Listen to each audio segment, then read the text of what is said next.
নমস্কার। বিদ্যার্থীতে আপনাদের সকলকে আবার স্বাগত জানাই। যেমন আমরা এর আগেই জানিয়েছিলাম যে আমাদের এই বিদ্যার্থী চ্যানেলের সঙ্গে আরো একজন নতুন টিচার সংযুক্ত হতে চলেছেন। তো আজকে তাকেই আমরা প্রথমে স্বাগত জানাবো। নমস্কার স্যার। নমস্কার। ঠিক আছে। তো স্যার আপনি আপনার একটু ব্রিফ ইন্ট্রোডাকশন আমাদের বিদ্যার্থী স্টুডেন্টদেরকে দেবেন। আমার নাম অর্পণ অধিকারী এবং আমি কৃষ্ণনগরে ছোটবেলা থেকে বড় হয়েছি। তারপরে আমার এডুকেশনও কৃষ্ণনগর গভর্নমেন্ট কলেজ থেকে ফিজিক্স অনার্স নিয়ে। তারপরে আমি ভ্যারিয়াস গভর্নমেন্ট এক্সামিনেশন যেমন গ্র্যাজুয়েশনের পরে আমরা সবাই দিয়ে থাকি, সাধারণ মিডল ক্লাস ঘরের ছেলেমেয়েরা যেমন দেয় আমিও সব দিতে শুরু করি, প্রিপারেশন নিই। অ্যান্ড বেশ কিছু স্টেটের এবং বাকি এক্সাম ক্লিয়ার করার পরে ফাইনালি আমি রেলওয়ে সার্ভিসে জয়েন করি as a CMA RRB JE through. Currently আমি ওখানে ওয়ার্কিং রয়েছি এবং রিসেন্টলি টিচিংয়ে সুইচ করছি। সুইচ মানে আমি আমার যেটুকু সময় পাচ্ছি সেটুকু আমি চাই যে স্টুডেন্টদের একটু গাইড করি। ওকে। তো আমরা স্যারকে কিছু কোশ্চেন জিজ্ঞেস করব এবং ইউপিএসসি সংক্রান্ত বিষয়ে আমাদের ইন্টারভিউ থাকবে। তো সবার প্রথমে স্যারের নাম অর্পণ অধিকারী এবং আমরা দেখতে পাচ্ছি এখানে, আপনারাও নিশ্চয়ই আপনাদের স্ক্রিনে দেখতে পাচ্ছেন যে স্যার অলরেডি দুবার ইউপিএসসি মেন্স দিয়েছেন, 2021 এবং 2022-এ। তাছাড়াও sir UPSC CDS examination SSB interview অবধি বোধহয় 5 বার হ্যাঁ। এসএসবি ইন্টারভিউ অবধি গেছিলেন। তবে আর কি ভাগ্যের পরিহাস আমাদের সঙ্গে সবসময়ই থেকেছে।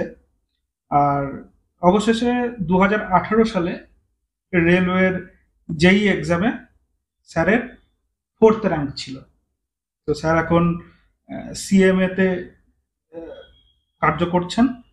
আর স্যারের আগেও West Bengal forest service clear করেছেন, multiple times West Bengal civil সার্ভিসের প্রিলিমসও ক্লিয়ার করেছেন।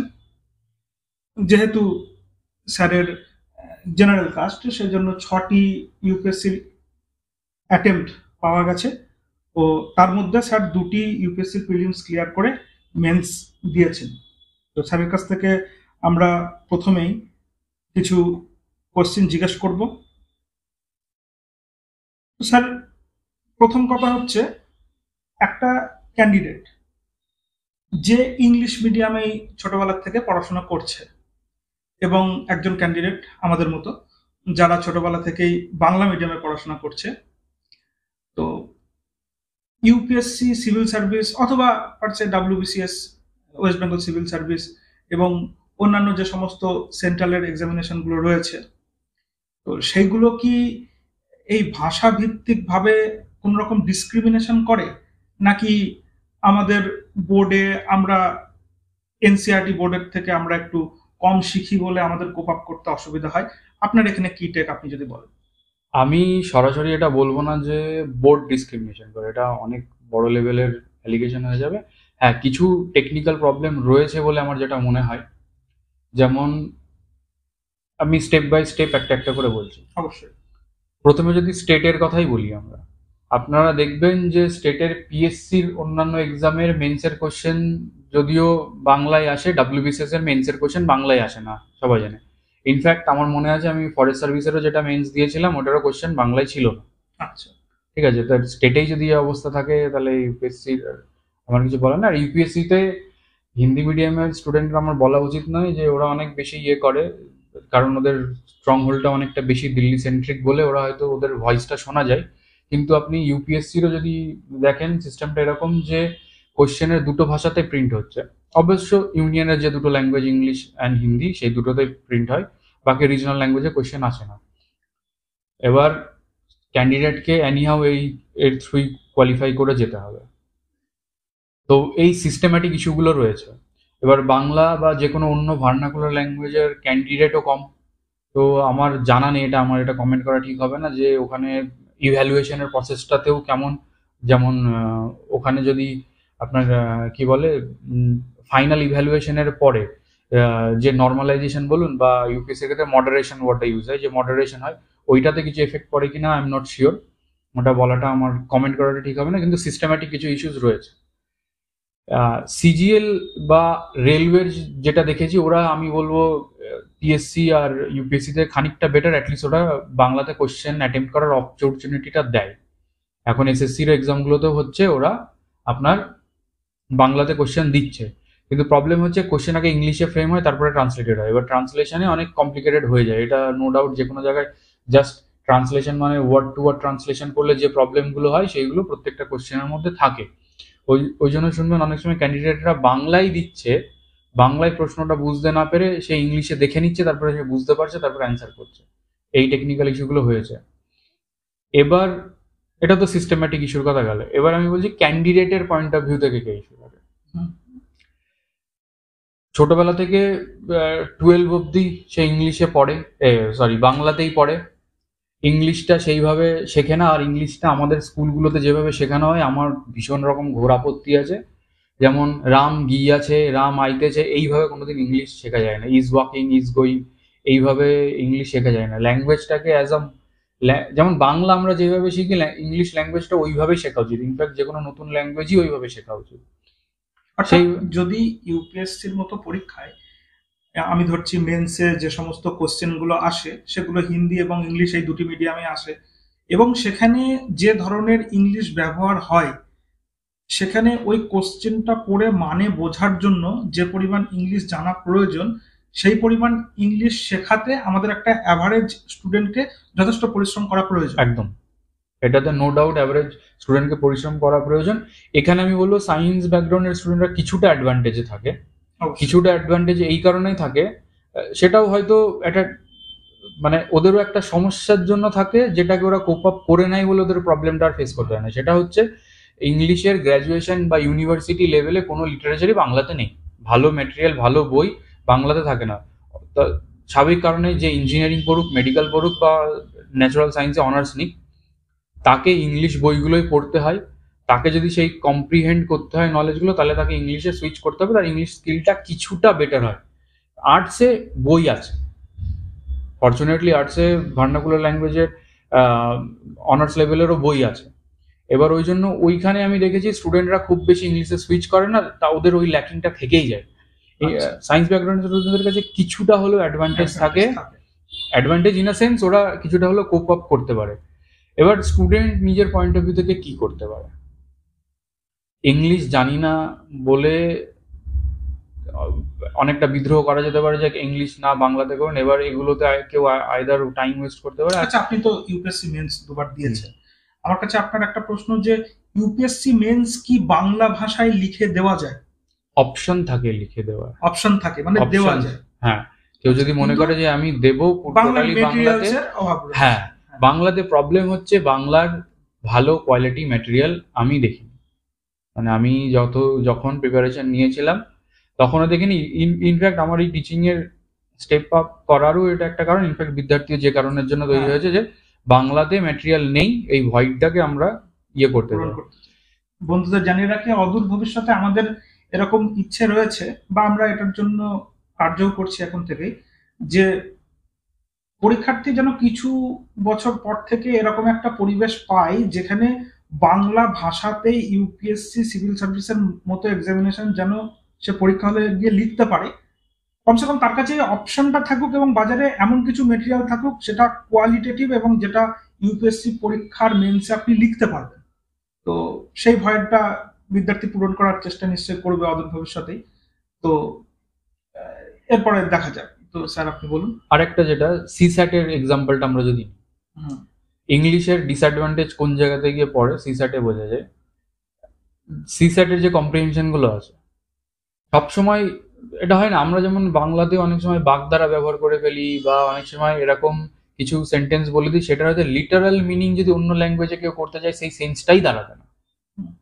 ঠিক আছে, এবার ওই আমি যেটা বলতে চাই মেইনলি, যে ল্যাঙ্গুয়েজটাকে যদি ওইভাবে ল্যাঙ্গুয়েজের মডেলে না শেখা হয়, তাহলে গিয়ে সিস্যাট অনেক সময় প্যাসেজগুলো এরকম থাকে, হয়তো কিছুটা কমপ্লেক্স সেন্টেন্সেস থাকলো, ঠিক আছে, অনেকগুলো কনজাংশন জুড়ে একটা সেন্টেন্স বানিয়ে রেখেছে, সেই মিনিংগুলো একটা স্টুডেন্ট ওই মোমেন্টে প্রেসার, হ্যাঁ বাড়িতে বসে দিলে হয়তো করতে পারবে, কিন্তু ওই প্রেসার সিচুয়েশনে অত সুইফট কম টাইমের মধ্যে ওইটাকে বুঝে কম্প্রিহেন্ড করা, কম্প্রিহেন্সিভ স্কিলটার যেটা কথা বলি, এইটা শুধু বাংলা মিডিয়ামে না, এটা ম্যাক্সিমাম যারা ইংলিশ মিডিয়ামে থরলি হয়তো পড়েনি, ইনফ্যাক্ট আমি এটা শিওর ইংলিশ মিডিয়ামের অনেক স্টুডেন্টদের মধ্যে এই প্রবলেমটা আছে, কারণ ইংলিশ মিডিয়ামেরও যারা পড়ে আমাদের এখানে সবাই জানা আছে কিরমভাবে পড়ায় টিচাররা, ওই আলটিমেটলি বাংলাতেই বোঝায়, ম্যাটেরিয়ালটা হয়তো সে ইংলিশে পড়ছে কিন্তু বাকি ভার্নাকুলার ল্যাঙ্গুয়েজের ছেলেদের থেকে একটু বেটার।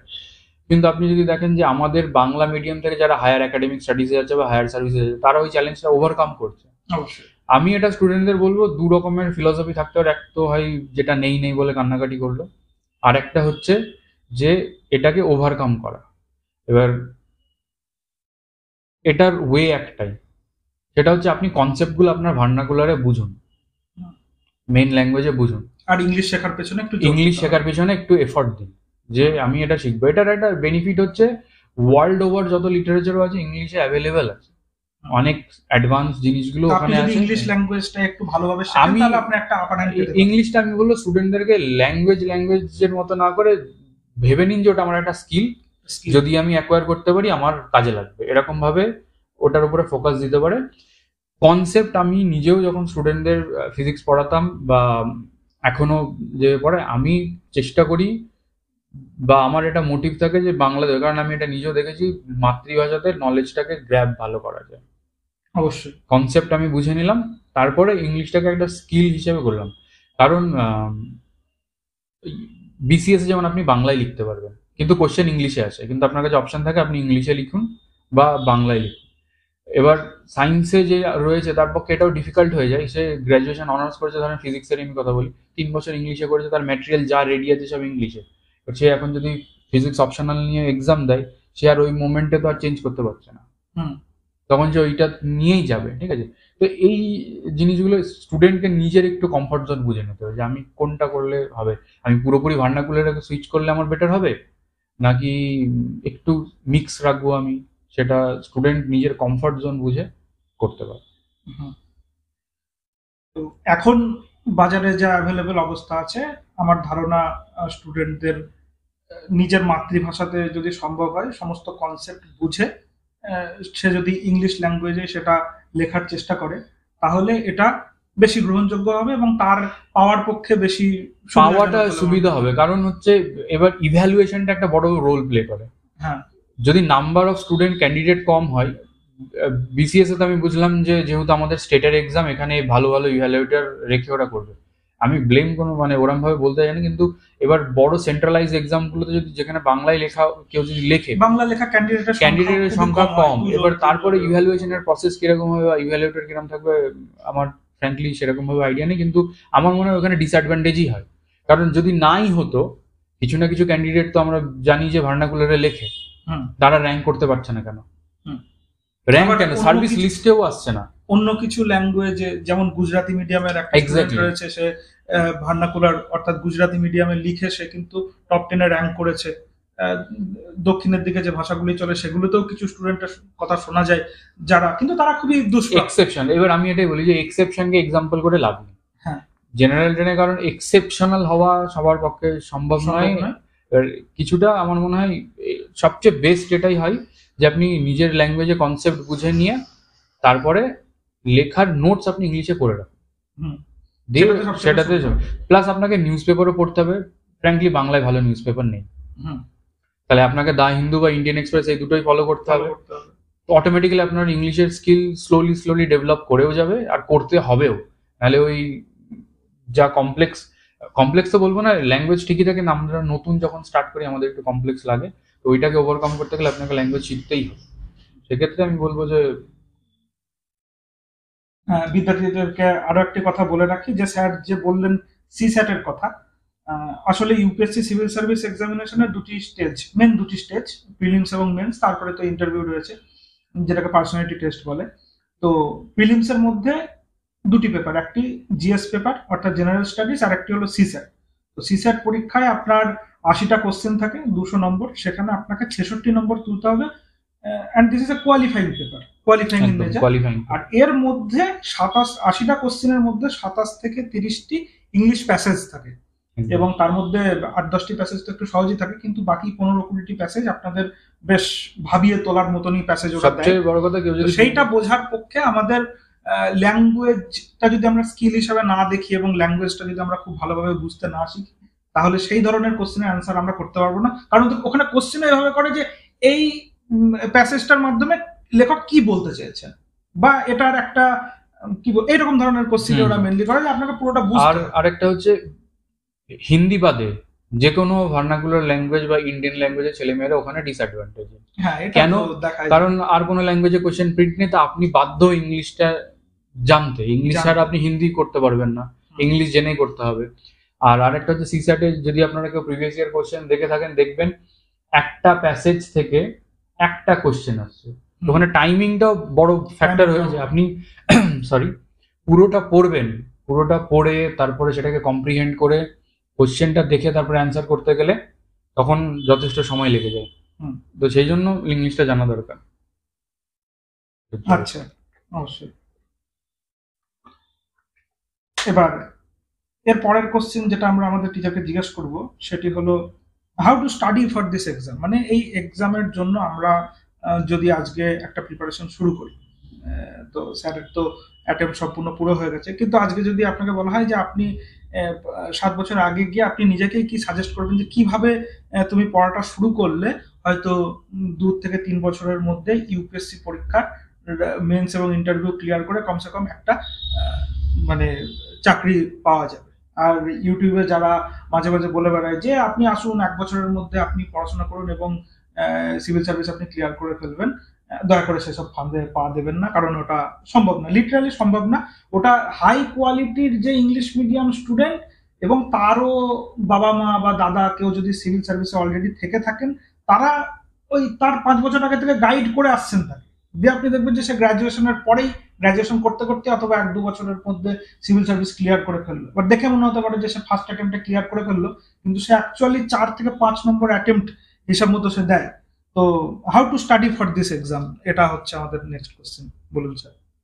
প্রথমে তো আপনি সিলেবাসটাকে ভালো করে জানুন যে কি এক্সামের সিলেবাসে আছে। আর আরেকটা হচ্ছে যেটা বললেন যে প্রথমে টাইম ফ্রেম ঠিক করেন। ইনফ্যাক্ট ইউপিএসসি বা বিসিএস বা স্টেট পিসিএস এগুলো কেন, সিজিএলও 1 বছরেই করে 1 বছরেই বের করা খুব ডিফিকাল্ট, ব্যাংকিংও 1 বছরেই করে 1 বছরে বের করা খুব ডিফিকাল্ট। হয় না বলবো না, আমি বারবার বলি এক্সেপশনকে এক্সাম্পল করবো না।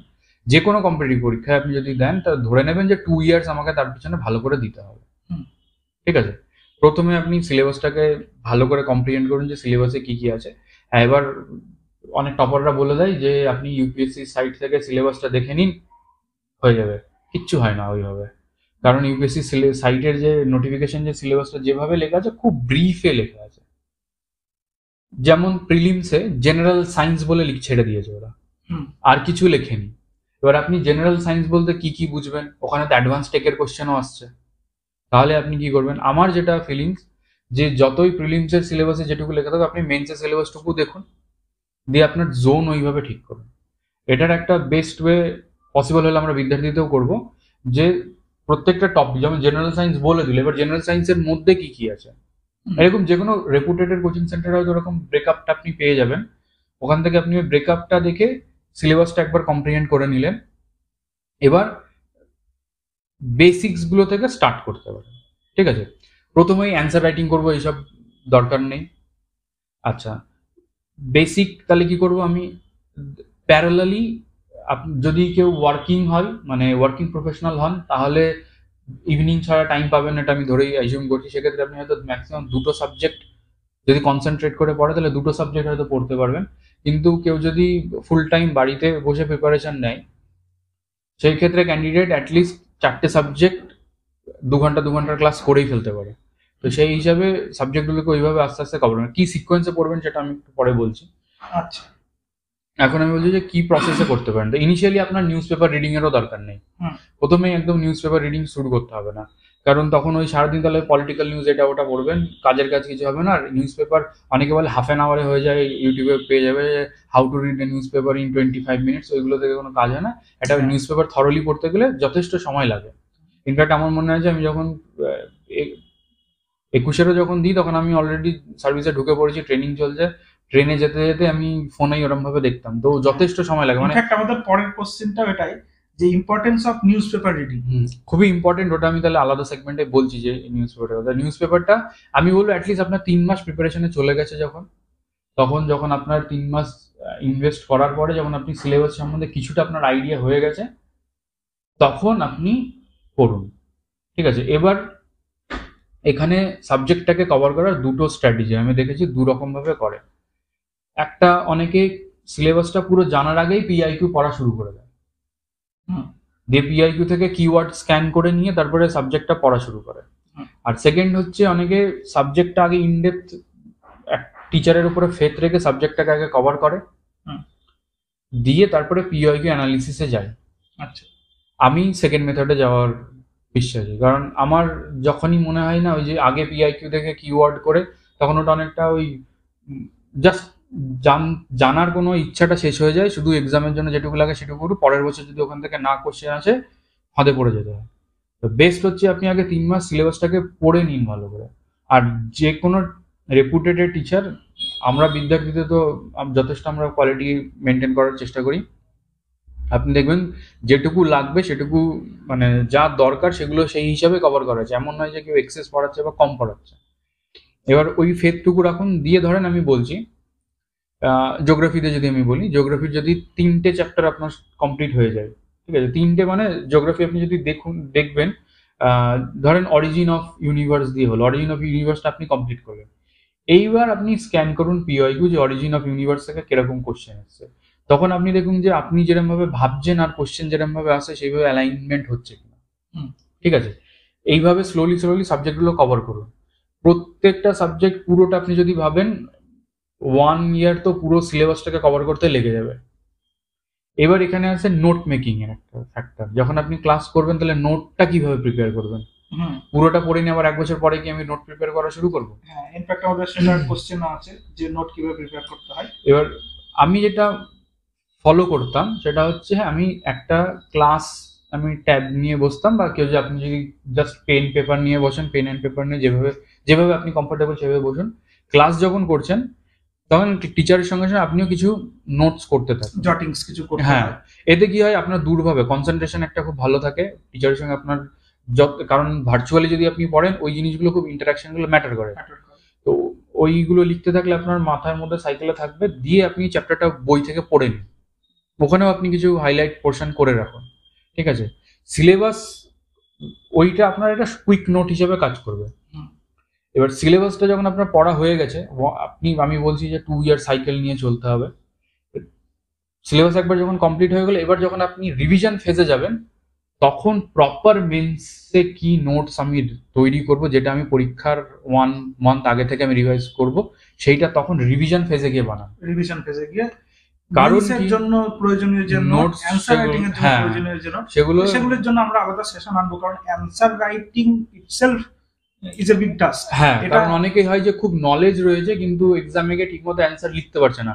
ওখানেও মেন ফ্যাক্টর ওটাই হয়, টাইম থাকে, টাইম এত শর্ট থাকে, পুরো অ্যানসারের সেটআপ আপনার মাথায় আগে প্রি কনস্ট্রাক্টেড থাকতে হবে, সেটা তবে গিয়ে ওখানে নামানো যায়, নাহলে ওই শর্ট টাইমে নামানো খুব মুশকিল হয়ে যায়। এবার ওই জন্য আমি সবসময় বলি যে, আর প্রথমবারে নোট বানাতে গেলে কি সমস্যা হয়, প্রথম রিডিংয়েই, ফার্স্ট রিডিং আপনি যখন আইদার আপনি খুব আননেসেসারি জিনিস লিখবেন, পরে আপনার মনে হবে অনেক কিছুই আমি লিখিনি। তো ওই জন্য আমি সবসময় প্রেফার করি রিভিশন ফেজে গিয়ে নোট বানানো। রিভিশন ফেজে গিয়ে নোট বানালে আপনি অনেকটা ম্যাচুরিটি চলে আসে, যে আমি কোনটাকে স্ক্যান করে ওখান থেকে নেব। আননেসেসারি জিনিস, নোট মানে বইটা ছেপে দেওয়া নয়, তাহলে তো বইটাই পড়ে নেওয়া যায়। নোট হচ্ছে আপনার ওটা কনসাইজ, যতটা পারবেন ততটা কনসাইজ, কিন্তু দেখলে পর পুরোটা মনে পড়ে যায় যে হ্যাঁ হ্যাঁ এই ফ্রেমওয়ার্কটা আছে। ইভেন আপনি যে জটিংস এর কথাটা প্রথমে বললেন, যে ক্লাস দেখার সময় অল্প অল্প অল্প অল্প কিছু লিখে নেওয়া, মানে ক্লাস পজ করে আমি লিখে যাচ্ছি সেটার কথা না, ক্লাস চলতে চলতে বা কিছু সময় পজ করে লেখা যায়, এরকম কোনো হার্ড। তবে ওই জটিংসটা দেখে পরবর্তীতে সম্পূর্ণ ক্লাস রিওয়াইন্ড করা বা রিভাইজ করা বা ভাবে, এটা খুব সুবিধাজনক। হ্যাঁ, একদম। আর এটা, এই এক্সারসাইজটা আমার মনে হয় সবার করা উচিত, মেন্টাল এক্সারসাইজ, যে আমি একটা ক্লাস দেখে নিলাম, ওই জটিংটা থাকলো, তারপরে রাতে ঘুমানোর আগে বা কিছুটা সময় ওই দিনের টাস্কগুলোকে যখন রিভাইজ করছে, সেই সময় একটুখানি ভাবা যে ক্লাসে আমি আজকে কি কি পড়লাম। সম্পূর্ণটা মনে পড়বে না ডেফিনেটলি, ওটা নিয়ে চাপ নেওয়ার দরকার নেই, আমার কিছু মনে পড়ছে না। ওইটা একটা, ওই এক্সারসাইজটা করলে কি হয় যে পুরোটার সামারি হয়ে যায়, যে আজকে মোটামুটি আমি এই ফেজগুলো দেখেছি। আচ্ছা, এবার আরেকটা বলে দিই, এটা খুব ভাইটাল জিনিস, যদি প্রিপারেশন, আমি যে মিস্টেকটা করেছি, সিলেবাস কভার না হলে এক্সামে বসবেন না, ফ্র্যাঙ্কলি বলছি। তাতে প্রিলিমস যদি ক্লিয়ার হয়ে যায়, মেন্স ক্লিয়ার হবে না, কিন্তু একটা লুপ ক্রিয়েট হয়ে যাবে। মেন্স এর একটা লুপ ক্রিয়েট হয়ে আমার এক্সামটাও তো একটা 1 বছরের সাইকেল। এবার হ্যাঁ মেন্স এর পরে ইন্টারভিউ আসার সময় পরের প্রিলিমসটার সময় চলে আসে, একদম। বা রেজাল্ট বেরোনোর সময়, মানে প্রত্যেক বছর দিতে হবে এরকম একটা লুপ ক্রিয়েট হয়, এবং সারা ভারতে বিদ্যার্থীরা এইভাবেই পরীক্ষা দিয়ে থাকেন। শুধু কেউ যদি বিসিএস দেবে মনে করে, তার ক্ষেত্রে এটা আরো ডেঞ্জারাস। বিসিএস এ এত লেট করে এক্সাম হয়, ঠিক আছে, যার জন্য কি হয়, আপনি কখন কোন ইয়ারের মেন্স পড়ছেন, কোন ইয়ারের জন্য প্রিলিমস এর জন্য স্পেশালি পড়ছেন, ক্লিয়ারিটি থাকে না। তো আমি সবসময় বলবো সিলেবাস কমপ্লিট করে খানিকটা মক টেস্ট দিয়ে আপনার যদি কনফিডেন্স চলে আসে এই ইয়ারে আমি বের করতে পারবো, এবার কনফিডেন্স আসা মানে বেরিয়ে যাবে এরকমও নয়, কিন্তু আপনার সেলফ কনফিডেন্স আসাটা খুব দরকার। ওই কনফিডেন্স আসার পরেই আপনি এক্সাম অ্যাটেন্ড করুন, না হলে একটা খুব বাজে ভিসিএস লুপের মধ্যে ফেসে যেতে। আমার প্রথম যে প্রিলিমস গুলো যেটা ওয়েস্ট হয়েছে, এটার মেন কারণ এটা। অবশ্য তখন আমি মাল্টিপল এক্সাম দিতাম, মানে তখন এমন একটা ব্যাপার হয়ে গেছিল যে একটা চাকরি করতেই হবে। আর আমরা যেরকম ইকোনমি ব্যাকগ্রাউন্ড থেকে আসি, আমরা ওরকম লাক্সারি নেই যে কোথাও গিয়ে শুধুমাত্র ইউপিএসসির জন্য পড়বো আর যা পেলাম ওরকম, সেটা নেই। ওই জন্য সব এক্সাম দিতাম, ওটা একটা ব্যাকফায়ারও করেছে আমার খানিকটা। আর ওইটা আমার স্পেশালি মনে হয় যে এক্সাম দেওয়াটাকেও দোষ দেওয়ার থেকে বেশি আমার মনে হয় যে ওই ভিশাস লুপে ফেসে যাওয়াটা উচিত না। আপনি প্রিপারেশন যদি মনে হয় যে একটু ডাউট আছে আমার, নেক্সট ইয়ার দিন, আচ্ছা, অ্যাটেম্প নষ্ট করার দরকার নেই। অবশ্যই। এবার আপনার কাছে নেক্সট কোশ্চেন থাকবে সোর্স অর মেটেরিয়ালস সম্পর্কে, যদি আপনি কিছু বলেন যে কোন কোন বই পড়া উচিত, বা কি ধরনের মেটেরিয়াল ফলো করা উচিত, আপনি কি ফলো করেছেন বা কি ফলো করেননি বলে আপনার মনে হয়, বা কোনো মেটেরিয়াল নিজে প্রস্তুত করতে হয় কিনা, সেগুলোর উপর যদি আপনি কিছু বলেন। এবং আপনি এর সঙ্গে সঙ্গে আরো একটা কোশ্চেন আপনাকে করি যে is note making important, how to do that, যে নোট মেকিংটা কিভাবে করতে হয়, কারণ এটা মেটেরিয়ালস এর মধ্যেই তো আমাদের পড়বে, ঠিক আছে। তো আপনি এই দুটো কোশ্চেন যদি একটু আমাদেরকে বলেন। আমি স্ট্যান্ডার্ড বুক কিছু জিনিসের জন্য ফলো করতাম, আর এনসিআরটিটা ফলো করতাম। অবশ্যই। এনসিআরটিটা কেন ফলো করা লাগে, আমরা বাংলা মিডিয়াম থেকে যারা পড়েছি, আমাদের পলিটি ইকোনমি কি অবস্থা সবাই জানে। ক্লাস 10 অবধি কিছু পড়ানো হয়, হ্যাঁ সাবজেক্ট আমাদের পড়ানো হয় না, ক্লাস 10 অবধি নেই। তো ওটার ব্যাপারে আমার কোনো আইডিয়া নেই। 11-এ অবভিয়াসলি আমি সায়েন্স নিয়ে নিই, তাহলে আরো পড়া হয় না। যারা হয়তো আর্টসে গেছেন তারা হয়তো একটু তাদের বেস আছে, বাকি যারা সায়েন্স স্ট্রিমে বা কমার্স স্ট্রিমে চলে গেছে তাদের তো আর জানাই নেই। পলিটির নামে হিস্ট্রি বইয়ে লাস্টের দিকে কনস্টিটিউশন মেকিং এ কিছু 1 পাতার একটা চ্যাপ্টার থাকতো, 2 পাতার, ওইটা বাদে আমাদের আর কোনো পলিটির সম্বন্ধে আইডিয়া নেই যে কিভাবে কনস্টিটিউশন কাজ করে। যেটা একটা CBSE board, in fact ICSE board বলুন, যে বোর্ডে অন্যান্য সমস্ত বোর্ডগুলোতে স্টুডেন্টরা পড়লে ওই নলেজটা, ওদের বেসিক সিভিক্স এর নলেজটা থাকে, ইকোনমি নলেজটা থাকে। আর যেখানে পলিটি এবং ইকোনমি এই দুটি সাবজেক্টই এই এক্সামের, আপনি প্রি বলুন আপনি মেন্স বলুন, খুব সিগনিফিক্যান্ট অংশ কভার করে। অনেক কিছু এনভায়রনমেন্টাল সায়েন্সের আমাদের কিছু সেরকম আলাদাভাবে পড়ানো হয় না। 11-12 গেলে একটা পড়ানো হয়, সেটাও কিরকম ওই প্রজেক্ট করে দাও, একটা পাস করে দিল, ওই ব্যাপার। ঠিক করে এনভায়রনমেন্টাল সায়েন্সও পড়ানো হয় না। আচ্ছা, এইসব গেল। এবার তাহলে অবভিয়াসলি বেসিক, তাহলে আমি কি থেকে শুরু করব? আমি বেসিক এনসিআরটি থেকে শুরু করেছিলাম, বেসিক কনসেপ্ট ক্ল্যারিটির জন্য। এবার এটা কিছুদিন করার পরে আমার মনে হলো যে ঠিক হচ্ছে না। আমি স্টার্টিং এনসিআরটি থেকে করলাম ঠিকই, কিন্তু আমার কিছুদিন পরে মনে হচ্ছে ঠিক হচ্ছে না। কারণ এনসিআরটিটা ফ্র্যাঙ্কলি সিভিল সার্ভিসের প্রিপারেশন নিয়ে কেউ পড়বে এর জন্য লেখা নয়। আচ্ছা, ওটা একটা বাচ্চার, যে স্ট্যান্ডার্ডের বাচ্চা তাকে কিভাবে বোঝানো উচিত সেই হিসাবে লেখা। এবার আমি তাকে সেটা সিভিল সার্ভিসের কাজে কিভাবে লাগো, তার জন্য আমার কিছুটা আগে নিজেরও একটু নলেজ থাকা দরকার। এবার তখন আমি যখন ক্লাসগুলো স্টার্ট করা শুরু করি, ইনিশিয়াল দিকে আমি ক্লাস করিনি। যখন আমি জবে জয়েন করে নিই তখন আমার মনে হলো যে না, আমি হেল্প নিয়েই আমাকে পড়তে হবে। তখন যখন আমি ক্লাসগুলো করা শুরু করি, তখন আমি দেখলাম যে অনলাইন ক্লাসে স্টার্ট করার পরে আমি দেখলাম যে অনেক ভ্যালু অ্যাডিশন হলো। ওই ভ্যালু অ্যাডিশনের মানে বেসিক্যালি আমি যেটা বলতে চাইছি, ধরেন একটা কনসেপ্ট আছে, আমি যদি বলি ফান্ডামেন্টাল রাইট, আমি যখন একজনের কাছে পড়ে নিলাম না, তারপরে আমি যখন এনসিআরটিটা পড়ছি, এনসিআরটির ফান্ডামেন্টাল রাইটের চ্যাপ্টারটা যখন আমি পড়ছি, তখন আমার ইনসাইটটা একদমই আলাদা রকমের। ওই জন্য আমি সবসময় স্টুডেন্টদের বলি যে ক্লাস করে নিয়ে তারপরে বইটা পড়লে ভালো হয়। এবার আগে কেউ যদি পড়ে রাখে, it is not a disadvantage, পড়ে রাখতেই পারে, সেটাও ভালোই কাজ করে।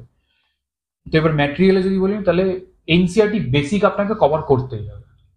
এবার ওটা কেউ বেস্ট ওয়ে হচ্ছে টিচারের ক্লাসটা করে নিয়ে ওটা কভার করে নেওয়া বেস্ট। কেউ যদি আগেও পড়তে চায়, নো ডিসঅ্যাডভান্টেজ, সে পড়ে নিতেই পারে, বরঞ্চ যে পড়ে দুবার পড়ে নিলে আরো ভালো, আরো সুবিধা অবশ্যই। আচ্ছা, এবার যদি আমি সাবজেক্ট ওয়াইজ কিছু বেসিক্স বুকস এর কথা বলি, কিছু স্ট্যান্ডার্ড বই ফলো করতাম। যেমন হিস্ট্রির কথা যদি বলি, হিস্ট্রির এনশিয়েন্ট অ্যান্ড মেডিভেলের জন্য আমি পুনম দলাল দাহিয়ার বইটা ফলো করতাম। আমার মনে হচ্ছে খুব ভালো, হ্যাঁ। আর আমি আমার প্রাইমারি সোর্স যখন আমি স্টার্ট করেছিলাম সেটা ইউটিউবই ছিল। আমি ইউটিউবে সার্চ করতাম best book for ancient history এরকম ভাবে, তখন দেখতাম যেটা বেশি রেকমেন্ডেশন আসছে আমি ওইভাবে কিনেছি, ওইভাবে পড়েছি। মডার্ন হিস্ট্রির জন্য আমি রাজীব আহিরের বইটা পড়তাম। আর পোস্ট ইন্ডিপেন্ডেন্স আর রাজীব আহির বলতে স্পেকট্রামটা, রাজীব আহিরের স্পেকট্রামের যে মডার্ন হিস্ট্রির বুক আছে ওইটা। এখানে ওই রামচন্দ্র গুহা বা Bipin Chandra Pal I will not suggest. যদি আপনার হিস্ট্রি অপশনাল না থাকে তাহলে ওইসব বই পড়ার কোনো দরকার নেই অবশ্যই। আর হ্যাঁ, এবার মডার্ন হিস্ট্রি আপনি যদি স্পেকট্রাম পড়ে মনে করেন ওখানে যা আছে অ্যাজ ইট ইজ আমার অ্যান্সারের কাছে লেগে যাবে, তা হবে না। ওইখানে আপনাকে কিছুটা নিজের, ওই যে বললাম না, নিজের নোটে তাহলে কি করবে, সেইটা আপনার ওখানে কাজে লাগবে। কিন্তু ওভারঅল হিস্ট্রির ইভেন্টগুলোর আইডিয়ার জন্য বেস্ট বুক। আর এখন একটু মোটা করেছে, আমি যে সময় কিনেছিলাম তখন ছোট ছিল। আচ্ছা, হিস্ট্রির পার্টটা গেল। আর পোস্ট ইন্ডিপেন্ডেন্স আর ওয়ার্ল্ড হিস্ট্রির জন্য আমি এনসিইআরটিটাই পড়েছি, আলাদা করে কিছু না। আর অনলাইনে যদি কিছু রিসোর্স পাওয়া যেত, আমার ধরেন কোনো টপিক ফ্রেঞ্চ রেভলিউশন যদি মনে হলো, এবার আমি ওটা অনলাইনে গিয়ে একটু সার্চ করে নিয়ে ওখান থেকে নিজের পয়েন্টার বানিয়ে নিতাম। কারণ ওইটার ওয়েটেজও খুব কম, এমন নয় যে মেন্সে প্রতি বছর আসছে, ঠিক আছে? তো ওই জন্য ওইটাও আলাদা করে নিতাম। ওটার জন্য আমি কোনো বই স্পেশালি আর কি, মানে একটা সোর্স খুব ভালোভাবে ফলো করা দরকার। এবং সেই সোর্স থেকে রিপিটেডলি দেখছেন যে আপনার সোর্সে সিলেবাসের যেটুকু অংশ কম আছে, অল্প আছে বা নেই, সেই অংশটুকু আপনি বাইরের থেকে পড়ে একটু নিজের নোটের মতো করে, আর যে সোর্সটা আপনার আছে সেটাকে বারবার রিভাইজ করুন। কিন্তু আমাদের এখানে স্টুডেন্টরা সাধারণত 2-3টে করে বই কিনে নিয়ে তারপরে অনেক কটা বই পড়ার চেষ্টা করেন, এবং তারপরে কোনো বই খুব ভালোভাবে পড়া হয় না, যেটা আমার মনে হয় পরবর্তীতে ডিসঅ্যাডভান্টেজ হয়ে যায়। তো যে সোর্সগুলি স্যার রেকমেন্ড করছেন, সেই সোর্সগুলি আপনি খুব ভালোভাবে চেক আউট করতে পারেন বিভিন্ন কি বলবো দোকান থেকে। তারপর সেখান থেকে আপনি এগুলি পড়তে পারেন। আমাদের যে বিদ্যার্থী প্ল্যাটফর্ম রয়েছে সেখানে আমরা সমস্ত সাবজেক্টেরই ভিডিও কোর্সেস নিয়ে আসছি, এবং আমরা আস্তে আস্তে আরো নিয়ে আসবো। তো আপনারা সেই ক্লাসগুলি করার পরে ওই বইগুলি আপনারা পড়তে পারেন, এবং পড়ার পরে আপনি বুঝতে পারবেন যে কিভাবে আপনাকে পরবর্তীতে প্রসিড করতে হবে। জিওগ্রাফির আমি আলাদা কোনো বই কিনিনি। এনসিইআরটি আমার মনে হয় জিওগ্রাফির জন্য এনাফ। এনসিইআরটি 11-12 এর পুরো 4টে সেটই আপনি পড়ে নিন, ওটা মোর দেন এনাফ, ওটা আর পড়া লাগে না। পলিটির জন্য এনসিইআরটি যে দুটো আছে, একটা পলিটিক্যাল থিওরি আর ইন্ডিয়ান কনস্টিটিউশন অ্যাট ওয়ার্ক, খুব ভালো বই। লক্ষ্মীকান্ত একসময় ভীষণ ব্রিলিয়েন্ট বই ছিল, এখনো কেউ চাইলে বেসিক্সের জন্য লক্ষ্মীকান্ত পড়তে পারে, কিন্তু প্রিলিমসে যদি আপনি দেখেন কিছু কিছু কোশ্চেন আসছে, যেমন হচ্ছে ওই পারোলের কেসগুলো, এগুলো লক্ষ্মীকান্তে সেইভাবে দেওয়া নেই। এটা আমার মনে হয় আপনি ওই নিউজ পেপার ফলো করুন বা কারেন্ট অ্যাফেয়ার্সের ওই ইস্যুস গুলো ফলো করুন, ওখান থেকে আপনার কভার হয়ে যেতে পারে। আর কনস্টিটিউশনের একটা বেয়ার একটা পড়ে নেওয়া উচিত। বেয়ার অ্যাক্ট অর্থাৎ ইন্ডিয়ান কনস্টিটিউশনের জাস্ট কনস্টিটিউশনটা লেখা আছে, হ্যাঁ, সেরকম বেয়ার অ্যাক্ট বলে আপনি যদি সার্চ করেন নেটে, আপনি পিডিএফ, ইনফ্যাক্ট গভর্নমেন্টেরও সাইট আছে, আপনি মনে হয় ল মিনিস্ট্রির ওয়েবসাইটে গেলে ইন্ডিয়ান কনস্টিটিউশনের লেটেস্ট ভার্সনটা পিডিএফ ওখানে পেয়ে যাবেন। ওখানে আমি ওখান থেকে নামিয়ে পড়েছিলাম, ওইটা পড়ে নিতে পারেন। হ্যাঁ, এবার কি প্রত্যেকটা আর্টিকেল পড়ার দরকার নেই, আপনি ফান্ডামেন্টাল রাইটের চ্যাপ্টার পড়লেন, ফান্ডামেন্টাল রাইটের আর্টিকেলগুলো সবকটা পড়ে নিলেন। কারণ কি অনেক মাইনিউট ইয়ে আছে, আমরা হয়তো সেগুলোর উপরে লেকচার আনবো। সেই মাইনিউট জিনিসগুলো, যেমন ওই যে আর্টিকেল 19 ওইটা, article 19 freedom of speech and expression, assemble peaceably, assemble peacefully without arms, assemble peaceably without arms, এই যে ফাইন জিনিসটা, এটা শুধুমাত্র কোনো টেক্সট বই তুলে নিয়ে পড়লে বোঝা যাবে না। এটা আপনাকে হয় বেয়ার একটা পড়ে, ওই এবার আমি যেটা বললাম, ইংলিশে যদি ওই দক্ষতাটা না থাকে তাহলে পিসফুলি আর পিসেবলির মধ্যে ডিফারেন্সিয়েটটা করা যাবে না। অরিজিনালি কিন্তু এখানে পিসেবলি লেখা আছে, আমরা অনেকেই জানি যে পিসফুলি, কারণ মিনিংটা পুরো আলাদা, মিনিংটা সম্পূর্ণ আলাদা। এই জায়গাতে টিউটরের বা টিচারের বা মেন্টরের হেল্পটা এইখানেই লাগে, এই ফাইন ডিস্টিংশনটা বোঝাতে।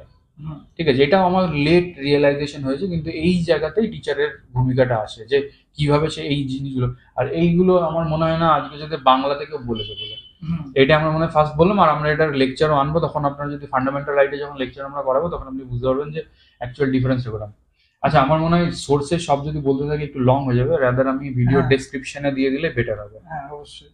আর কিছু তো মানে বেসিক বুকস যেরকম রয়েছে, যে environment and ecology, science and tech, এগুলোর হ্যাঁ, জন্য আপনারা আমাদের লেকচার এবং তার সঙ্গে রবি সাপ্লিমেন্টের জন্য আগ্রওয়ালের রবি আগ্রহীর বুক ভেরি গুড ফলো বুক, করতে আমার পারেন। মনে হয় ভালো বুক। হ্যাঁ, আর আর ইকোনমির জন্য রমেশ সিং, হ্যাঁ, রমেশ সিং এর বুকটা ভালো বুক। রমেশ সিং স্যারের বই সব থেকে ভালোই ধরা নিতিন হয়। সিংহানিয়ারও মনে হয় একটা বুক লঞ্চ হয়েছে, কিন্তু আমি জানি না, ওটা মনে হয় বিসিএস এর জন্য বেস্ট, কিন্তু হ্যাঁ। ইউপিএসসি এর জন্য আমি বলবো না যে ওটা সাফিসিয়েন্ট। আপনি রমেশ সিং পড়লে ওই যে কনসেপচুয়াল ক্ল্যারিটি, ওইটা খুব ভালো হয়। হয়ে গেল history, geography, economy, polity, science and tech. আর কারেন্ট অ্যাফেয়ার্স আপনাকে করতে হবে পেপার দেখে। সেটা কিভাবে, সেটা আস্তে আস্তে ইন ডিউ কোর্স আমরা বলতে থাকবো। এবার আপনার কাছে আমরা জানতে চাইবো যে হাউ টু সিলেক্ট অপশনালটা কি করে সিলেক্ট করতে হয়? দুটো তিনটে ফ্যাক্টর মনে রাখা উচিত। একটা হচ্ছে অপশনাল, এবার এটাকে দুটো পার্টে আমি বলছি। একটা, যদি আমাদের কোনো অডিয়েন্স এমন থাকে যে এখন ফার্স্ট ইয়ার সেকেন্ড ইয়ারে আছে, সিভিল সার্ভিস দেবে বলে মনে হচ্ছে, কারণ এখন অনেকটা বাঙালিদের আপনি মধ্যেও, একটু ব্রিফে বলতে পারেন, আমরা অপশনাল নিয়ে পরবর্তী দুটো ভিডিও আবার বানাবো। হ্যাঁ, তো যে পাস আউট হয়ে গিয়ে পড়ছে, যদি আপনার গ্র্যাজুয়েশনের সাবজেক্টে দুর্দান্ত বেস থাকে, তাহলে নো ডাউট ওটাকে নিন, আর অন্য কোনো সাবজেক্ট নিয়ে ভাবার দরকার নেই, কারণ এটা আপনার অনেকটা টাইম সেভ করবে। আপনার সাবজেক্টের উপরে দক্ষতা রয়েছে, নোটস অলরেডি প্রিপেয়ার্ড রয়েছে, শুধু সিলেবাসটাকে দেখে আপনাকে একটু টুইক করতে হবে। হুম, এবার কোশ্চেন হচ্ছে, মেন প্রবলেম তাদের জন্যই হয় যাদের গ্র্যাজুয়েশনে ভালো করে পড়া নেই, আচ্ছা, সাবজেক্টের উপরে দক্ষতা নেই। তাহলে আপনি দুটো তিনটে ফ্যাক্টর দিন। প্রথমে দেখুন সিলেবাস কার কম আছে, হুম, ঠিক আছে। সেকেন্ড হচ্ছে দুটো চারটে সাবজেক্ট সিলেক্ট করে নিন যেটার মধ্যে আপনার প্রাইমারি ইন্টারেস্ট আছে, কারণ আপনাকে রোজ বসে পড়তে হবে, হুম, ইন্টারেস্ট না থাকলে মুশকিল আছে। ওই যে কটার মধ্যে আপনার ইন্টারেস্ট আছে তাদের সিলেবাস কটা দেখুন, দিয়ে আমি সাজেস্ট করবো প্লেন, যেটার নোটস ইজিলি অ্যাভেলেবেল, হুম। টিচার ইজিলি অ্যাভেলেবেল, আর সিলেবাস কম। এই তিনটে এবং চারটে আপনি ফ্যাক্টর ওটাকে পড়তে খুব ঘুরতে ইন্টারেস্ট পাচ্ছেন। ইন্টারেস্ট পাচ্ছেন, সেইটাকে জোন আউট করে ওই সাবজেক্টে শুরু করুন। হুম। আর কেউ যদি এখন কলেজে থেকে থাকে, যে মনে করছে সিভিল সার্ভিস দেবে, তাহলে গ্র্যাজুয়েশনে যেটা নিয়েছো যে সেটাকে subject ভালো করে পড়ো, সেটাই তার ভালো নোটস হবে। গুলো খুব ভালো করে বানিয়ে রাখো, তাহলে কি হবে, আপনার অনেকটা টাইম সেভ হয়ে যাবে। বেশ। আরেকটা হচ্ছে অ্যান্সার রাইটিং বিষয়টা কি? আমাদের অ্যান্সার রাইটিং কি আলাদা করে শেখা প্রয়োজন? এই অ্যান্সার রাইটিংটা কি প্রি এবং মেন্সের প্রিপারেশনের ক্ষেত্রে কিছু ডিফারেন্সিয়েট আলাদা কিছু রয়েছে? প্রি আর মেন্সের মেন ডিফারেন্স এটাই যে প্রিতে কভারেজটা ওয়াইড হতে পারে, হুম। আর মেন্সে কভারেজটা স্মল, মানে কোশ্চেন একটা এসে গেল, সেটার আপনাকে ইনডেপথ কতটা আপনি জানেন সেইটা আপনাকে দেখাতে হবে। হুম। এবার অ্যান্সার রাইটিং কেন ইম্পর্টেন্ট? অ্যান্সার রাইটিং এই জন্য ইম্পর্টেন্ট কারণ একটা সাবজেক্ট আমার যতই জানা থাকুক, সেটাকে স্ট্রাকচারালি লেখা, হুম। প্লাস আপনি ওখানে ধরেন জিওগ্রাফি বা হিস্ট্রির কোশ্চেন আসলে আপনি হিস্টোরিয়ান বা জিওগ্রাফি এক্সপার্ট নন, ওখানে আপনার সিভিল সার্ভেন্ট হিসেবে, সিভিল সার্ভেন্ট হিসেবে তার মানে আপনার কি কি কোয়ালিটি লাগছে, একটা হচ্ছে আপনি পয়েন্টসগুলোকে কিভাবে প্রায়োরিটাইজ করছেন, হুম। এই সেন্সটা ডেভেলপ করে, যে কোন পয়েন্টগুলোকে আমি আগে দেবো, কোনটাকে কম দেবো। Word limit is a factor, ওই ওয়ার্ড লিমিটের মধ্যে আমি ম্যাক্সিমাম যে নলেজটা আমি কি করে পুট 150 করবো। শব্দ আর 200 শব্দ এরকমই হ্যাঁ, পাবেন। হ্যাঁ, 150, 200, 250। হ্যাঁ, এবার এর মধ্যে আমি কিভাবে ওই আমার পুরো জিনিসটাকে কনসাইজ করে লিখে দেবো, স্ট্রাকচারটা কিরকম হবে, মানে স্ট্রাকচার কিরকম হলে ভালো হয়, হুম। ডায়াগ্রাম কিভাবে রিপ্রেজেন্ট করব, কোন কোশ্চেনে ডায়াগ্রাম দেওয়া যায়, জোর করে ডায়াগ্রাম দেওয়ার দরকার নেই যেখানে হয় না, ফ্লো চার্ট জোর করে আনার দরকার নেই, কিন্তু যেখানে এসেনশিয়াল সেখানে কিভাবে দেবো। এই ফ্যাক্টরগুলোর জন্য আমার মনে হয় অ্যান্সার রাইটিং এ একটা নলেজ থাকা দরকার, কারণ অনেক সময় ম্যাক্সিমাম জন এই জন্যই ফেল করে যায় যে অ্যান্সার রাইটিং এর প্রপার গাইডেন্স থাকে না, সাবজেক্টের নলেজ আছে। অ্যান্সার রাইটিং এর জন্য আলাদা করে একটি ভিডিও সিরিজ আনবো, সেটা অবশ্যই আমাদের প্রিপারেশনের আর এটাতে জন্য যে ভিডিওগুলি প্রয়োজন সেগুলো যখন শেষ হবে তারপরে সেখানে আমরা অ্যান্সার রাইটিং এর জন্য যে কোশ্চেনগুলি দেওয়া হয় সেই কোশ্চেনের যে keyword, critically analyse, explain, discuss, এই বিষয়গুলোতে অ্যান্সার কিভাবে লিখতে হয় না লিখতে হয় প্রত্যেকটা সাবজেক্ট ওয়াইজ স্যার আপনাদের সঙ্গে করাবেন। আর আপনারা তো জানেন যে আমরা এখন WBCS দেওয়ার চেষ্টা করি, সেখানে শর্ট কোশ্চেন আছে, কিন্তু এইবারই লাস্ট, এর পরের বার থেকে আশা করছি WBCS ও অ্যান্সার রাইটিং এ শিফট করবে। তো আমার অ্যান্সার মনে রাইটিং হয় ওটা হলে বাঙালি স্টুডেন্টদের খুব ভালো হবে, তার কারণ হচ্ছে ইউপি বা বিহার এদের জিনিসটা এখনো রয়ে গেছে ডেসক্রিপটিভ মেইনসটা, হ্যাঁ, যার জন্য ওরা অলরেডি ইউপিএসসি তে অ্যাডভান্টেজ পায়, সিলেবাসটা অলমোস্ট অ্যালাইন, আর ওইভাবেই লিখতে হয়, শুধু একটু লেভেলটাকে আপ করতে হয়। আমাদের আনফর্চুনেটলি বাঙালি স্টুডেন্টদের প্রবলেম এটা হচ্ছে ওরা বিসিএস এ স্কোর করে যাচ্ছে, আর যারা বিসিএস অফিসার হচ্ছে তাদের মধ্যে এমন নয় যে তারা ইউপিএসসি পেতে পারে না, এরকম নেই, এরকম নয়, তাদের মধ্যে কোয়ালিটি রয়েছে, তারা ইউপিএসসি ক্লিয়ার করতে পারে। সমস্যা ওইখানে হয়ে যায়, তারা দুটোর প্রিপারেশন সাইমালটেনিয়াসলি নিতে পারে না। আর অ্যানসার রাইটিং স্কিলটা যদি বিসিএস পরীক্ষা দেওয়ার সময় তার তৈরি হয়ে যায় তাহলে ইউপিএসসি অ্যাটেন্ড করবে, এটা করবে।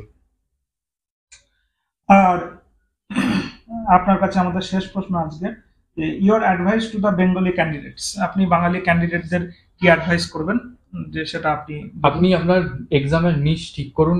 আর বাঙালি ক্যান্ডিডেটদের মধ্যে এক সময় তো স্কুল সার্ভিসে চাকরি খুব হতো বলে আর তার বাইরে ইমাজিনেশন করতো না, কিন্তু বড় পরীক্ষা দেওয়ার চেষ্টা করুন, দিন। শুধু ইউপিএসসি আমি বলছি না, ইউপিএসসি বাদে যদি আপনার মনে হয় যে আমার এসএসসি সিজিএলটা আমার ফোর্টে, আপনার অঙ্ক টঙ্ক ওইগুলো ভালো লাগে, দিন, ব্যাংকিং দিন। আর বাঙালির আমার মনে হয় সবচেয়ে বড় কথা, রবীন্দ্রনাথ ঠাকুরের আরব বেদুইন কবিতাটা যদি মনে থাকে, ওইখানে যেভাবে বাঙালিকে ক্রিটিসাইজ করেছে, আমার মনে হয় খুব খাঁটি ক্রিটিসিজম ওটা। সেটা হচ্ছে আমরা বাড়ির বাইরে, বাড়ি থেকে বেরোবো না, এই মেন্টালিটিটা ত্যাগ করুন, ওপেন হন, একটু নিজের ফিউচার জেনারেশনকে ওপেন করুন, চারিদিকে নানা রকমের এক্সাম দিন, মানে এখানে ট্রান্সফার হয়ে যাবে ওখানে, ওগুলো পরে ম্যানেজ করা যায়, কিন্তু আপনি ভালো পোস্টে দিন। এটা হয়তো আমার বলতে নেই, কিন্তু আমাদের এখন কি হচ্ছে, আমাদের এখানকার ওয়েস্ট বেঙ্গলে বাঙালি অফিসার্স কম, ঠিক আছে, এই ভয়েডটা কেন হয়েছে? কিন্তু যদি সিভিল সার্ভিসের হিস্ট্রি দেখে নেয়, সত্যি ফার্স্ট আইসিএস আমাদের এখান থেকে, ইনফ্যাক্ট আফটার ইন্ডিপেন্ডেন্স অলসো, মানে প্রথম 60s 70s ওই টাইম অব্দি বাঙালি প্রচুর সিভিল সার্ভেন্ট বিউরোক্র্যাট বেরোতো, যারা বিভিন্ন জায়গায় বিভিন্ন স্বাধীনতা যার জন্য হলো, সুভাষচন্দ্র বসু তিনি তো সিভিল সার্ভিস ক্লিয়ার করে ফোর্থ র্যাঙ্ক করে তারপরে তো ছেড়ে দিয়েছে, ছেড়ে দিতে আপনাদেরকে বলছি না, কিন্তু পেতে তো হবে, আমাদের সেরকম স্কিল অ্যাকোয়ার করতে হবে। এবার ওই জন্য আমি বলি বাঙালি স্টুডেন্টদের একটু অ্যাম্বিশন, শুধু ইউপিএসসি না, যে কোনো এক্সাম আপনি দিন, সব রকম এক্সামকে এক্সপ্লোর করুন, দিয়ে যদি বুঝে যান, আমি যেটা করেছিলাম যেন একসময় আমার মনে হচ্ছিল ব্যাংকিং আমার জন্য না, সেটা বুঝলাম কি করে, আমি কয়েকটা ব্যাংকিং এক্সামও অ্যাটেম্প্ট করে এসেছিলাম, দিয়ে এলাম, যে দেখি কি হয়। তো আমি তো বুঝলাম যে ব্যাংকিং এ যা সিলেবাস আর যেভাবে করতে হবে আমার পক্ষে সম্ভব না, আমার খুব আনইন্টারেস্টিং লাগছিল জিনিসটা। এবার কারোর হয়তো ব্যাংকিংটাই ভালো লাগে, তো ব্যাংকিং এর জন্য আপনি দিন। ইউপিএসসির জন্য যার মনে হবে যে হ্যাঁ আমি এই সিলেবাসটা, ভ্যারাইটিটা আমার পছন্দ, সার্ভিসটা আমার পছন্দ, তাহলে আপনি প্রিপারেশন নিন। আর ইউটিউবে ওই যে এই কদিনে পড়লেই হয়ে যাবে, ও কদিনে পড়লে এরকম হয় না, there is no shortcut to anything, আপনাকে ক্লিয়ারলি হার্ডওয়ার্ক করতে হবে, টাইম দিতে হবে। এখানে খরগোশের থেকে টর্টয়েস হলে বেশি লাভ, যে কচ্ছপ হবে তারই জেতার সম্ভাবনা বেশি। বেশ, তো আজকে আমাদের স্যারের সঙ্গে ইন্টারাকশন আমরা এখানেই শেষ করব।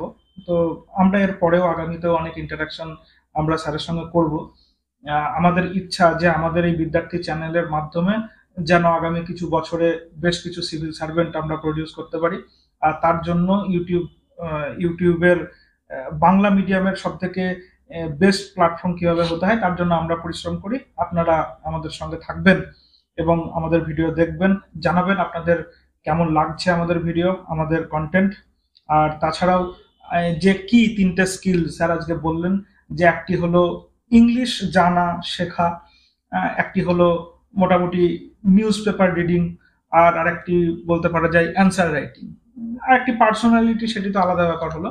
এই তিনটে কি স্কিল ইউপিএসসির জন্য প্রয়োজন, এই তিনটে স্কিল শেখানোর জন্য আমরা আমাদের বেস্ট চেষ্টা করব এবং আমরা চেষ্টা করব যে আপনাদের কাছে যেন আমরা একটা ওয়ান স্টপ সলিউশন প্রোভাইড করতে পারি। কিন্তু আপনাদের থেকে আমাদের অনুরোধ, আমাদের আশা এটাই যে আপনাদেরকে একটা জিনিসই করতে হবে, সেটা হচ্ছে হার্ডওয়ার্ক, এবং প্রচন্ড হার্ডওয়ার্ক করার মাধ্যমে আপনারা কেবল সাকসেস পেতে পারেন।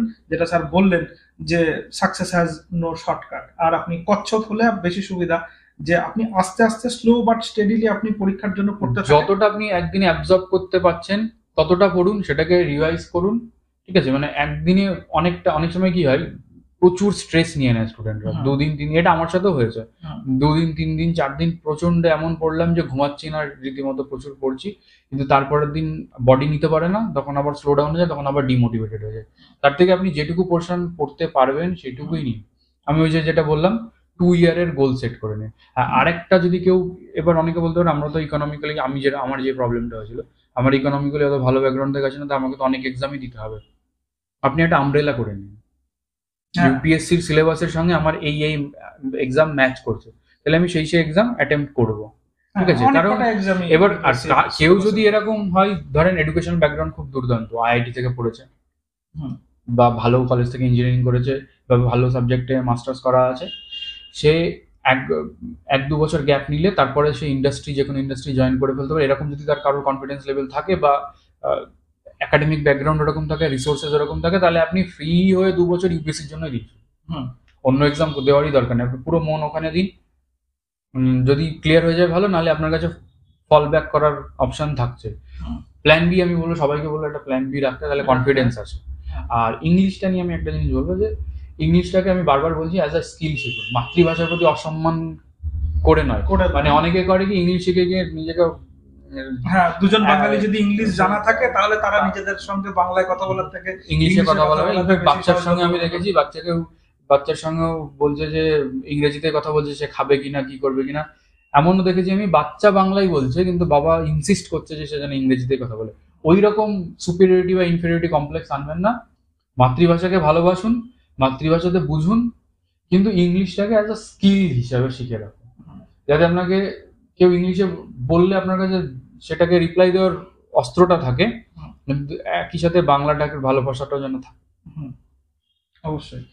তাহলে আজকে আমাদের ভিডিও আমরা এখানেই শেষ করব। আপনারা জানাবেন আপনাদের কেমন লাগলো আমাদের আজকের কন্টেন্ট, এবং স্যার এর পরে আমাদের চ্যানেলে নতুন আমাদের প্লেলিস্ট আসবে, সেখানে বেসিক সায়েন্স থেকে শুরু হবে, এবং তারপরে সায়েন্স অ্যান্ড টেকনোলজি এবং বেসিক সায়েন্সের অন্যান্য সাবজেক্ট, পলিটির একটা অ্যাডভান্স যে ভার্সন রয়েছে সেটা, এবং অন্যান্য সাবজেক্টগুলোতেও স্যার আমাদেরকে পড়াবেন, এবং আমাদের আলাদা আলাদা প্লেলিস্ট সময় সময় আসবে। আপনারা আমাদের সঙ্গে থাকবেন, এবং আপনারা বিদ্যার্থীর সঙ্গে সঙ্গে স্যারের আরো একটি ইউটিউব চ্যানেল রয়েছে, সেখানে স্যার মেনলি ইংলিশ হিন্দিতে পড়ান, সেটি হলো বিজ্ঞান ইউপিএসসি। আপনারা সেই চ্যানেলটিকেও সাবস্ক্রাইব করবেন, এবং সেখানে দেখবেন যে স্যার অলরেডি সায়েন্স অ্যান্ড টেকনোলজির কিছু ভিডিও দিচ্ছেন, এবং সেগুলো আপনারা দেখবেন, এবং আপনারা জানাবেন আপনাদের কেমন লাগছে। এছাড়াও আমাদের একটি ওয়েবসাইটও আছে, বিজ্ঞান upsc.com.in।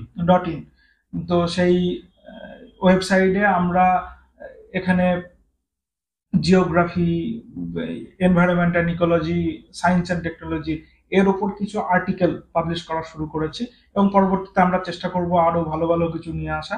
তো আপনারা যদি স্টুডেন্টরা আসেন, ভালো করে দেখেন, ওটাকে অ্যাপ্রিশিয়েট করেন, আমাদের ইচ্ছা যে আরো আমরা সাবজেক্টও হয়তো অ্যাড করে দেব। মানে ওই ওয়েবসাইটটা বানানোর গোল এটাই, যে ওখানে রিসোর্স গুলো, কোয়ালিটি রিসোর্স আপনাদের কাছে পৌঁছে যাবে। ওই যে প্রথম যে কথাটা হলো, যে ওয়ান স্টপ সলিউশন যেন আমরা হতে পারি, যে আপনারা এখানে আসলে আপনারা একদম, যদি আপনার আন্ডারস্ট্যান্ডিং ক্লাস 7-8 লেভেলের থাকে, সেখান থেকে যেন আপনি 2 বছর পরিশ্রম করার পরে একটা ইউপিএসসি সিভিল সার্ভিসের মেন্সে অ্যান্সার লেখার মতো ক্ষমতা আপনাদের ডেভেলপ করে যায়, সেইটা অবধি আমরা চেষ্টা করব।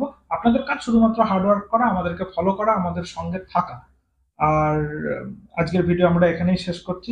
আপনাদেরকে অনেক অনেক ধন্যবাদ। নমস্কার।